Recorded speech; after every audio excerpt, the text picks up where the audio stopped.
চোরের মতো আস্তে, আস্তে কে জানি ঘরের ভিতর কথা বলছিল। তো আমিও কিন্তু আস্তে, আস্তে করে দেখছিলাম যে ঘরের ভিতর কে। আর এসে দেখি এই যে ২ ছেলে বসে এখানে খেলাধুলা করছে। আমি হয়তো বকাবকি করব, এজন্য ওরা আস্তে, আস্তে কথা বলছে যাতে আমি শুনতে না পারি। ঘরের ভিতর খেলা করলে আমি ঝগড়া দিই, এজন্য ছেলে আমাকে লুকিয়ে, লুকিয়ে এখানে খেলা করছে। আমি যখন ওকে দেখে হেসে দিই তখন ও তো আনন্দে আত্মহারা হয়ে যায়। ও কি করবে ও নিজেও বুঝতে পারছে না। ভাবছিল যে আম্মু হয়তো ঝগড়া দিবে, কিন্তু যখন দেখছে যে আমি ওকে কিছু বলি নাই তখন কিন্তু ও অনেক বেশি খুশি। আর দেখুন খেলা তো করছে, সেই সাথে বালিশ খাতা সবকিছু বিছনা-টিছনা একদম উলটপালট করে রেখে দিছে। তো ওরা ঘর থেকে চলে যেতে আমি ভাবলাম যে ঝটপট করে ঘরটা গুছিয়ে রাখি। আর ওদিকে কিন্তু আমি রান্না করছিলাম। তো তাড়াতাড়ি করে সবকিছু গুছিয়ে রাখছিলাম। আর আজকে যেহেতু জুম্মার দিন শুক্রবার হওয়া কিন্তু সবার একটু ছুটির দিন, কিন্তু এই দিনটাতে কিন্তু কাজ কাম অনেক বেশি বেড়ে যায়। তো ঘরের ভিতর সবকিছু গুছিয়ে রেখে একদিকে রান্নাঘরে চলে আসলাম। আর এই যে দেখুন আমার চুলার জাল নিভে একদম পানি পানি হয়ে গেছে, কিন্তু তরকারিটা কিন্তু পানি পানি হয়নি, তরকারিটা কিন্তু ঠিকঠাক মতনই হয়ে আছে। তো বড় ঘরের কাজ কাম সবকিছু রেডি। আর এখন কিন্তু রান্নাঘরের অনেক কাজগুলো পড়ে আছে, শুধুমাত্র কেবল রান্নাই করা হলো। আর এই যে দেখুন ঘর দৌড় ঝাড় দেওয়া আরো অনেক কাজ পড়ে আছে। আর এই যে আমি বৃষ্টির পানি ধরে রাখছিলাম, এটা দিয়ে আমি থালবাটি সবগুলো ধুয়ে ফেলছি, কারণ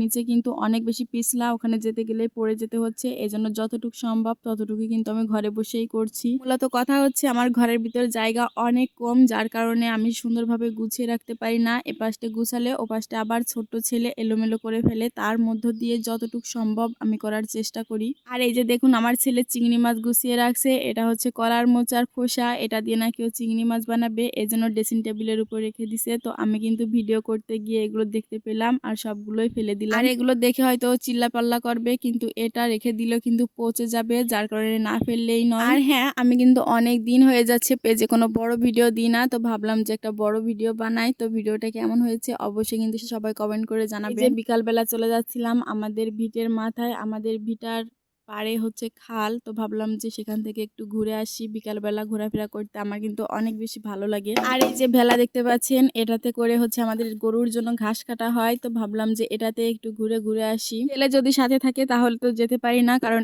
এত পানিতে ওকে নিয়ে আসাটা একদমই ঠিক না, এজন্য ও নেই। এজন্য আমিও একটু উঠে পড়লাম যে নিজের মতো করে একটু ঘুরে আসি পানির ভিতর দিয়ে। আমাদের এই খালটা কিন্তু নদীর থেকেও কম নয়, অনেক বেশি চওড়া আর অনেক স্রোত থাকে এই পানিতে। আর এই যে দেখুন বিলের মধ্য দিয়ে অনেকগুলো শাপলা তুললাম, শাপলাগুলো কিন্তু দেখতে মাশাআল্লাহ অনেক বেশি সুন্দর লাগছিল। কার কার বাড়ির পাশে এরকম সুন্দর খাল বা নদী আছে অবশ্যই সবাই কমেন্ট করে জানাবেন। আর ভিডিওটা অনেকদিন পর বানালাম, জানি না কেমন হয়েছে, সবাই কিন্তু অবশ্যই ভালো কমেন্ট করবেন। তো এই যে এই পার বসে ওই পার আমাদের সব কিছুই দেখা যাচ্ছে, শুধুমাত্র খালটাই হচ্ছে ব্যবধান। আর এই পড়ন্ত বিকেলের এরকম সুন্দর মুহূর্ত কিন্তু আমি মনে করি সবারই অনেক বেশি পছন্দের, সবার কিন্তু ভালো লাগে এই মুহূর্তটা। তো ভিডিওটা আজকের মতো এই পর্যন্ত, আবারও নতুন ভিডিও নিয়ে আপনাদের মাঝে চলে আসবো। সেই পর্যন্ত সবাই ভালো থাকবেন, সুস্থ থাকবেন, আমার জন্য সবাই অনেক অনেক দোয়া করবেন। আল্লাহ হাফেজ সবাইকে।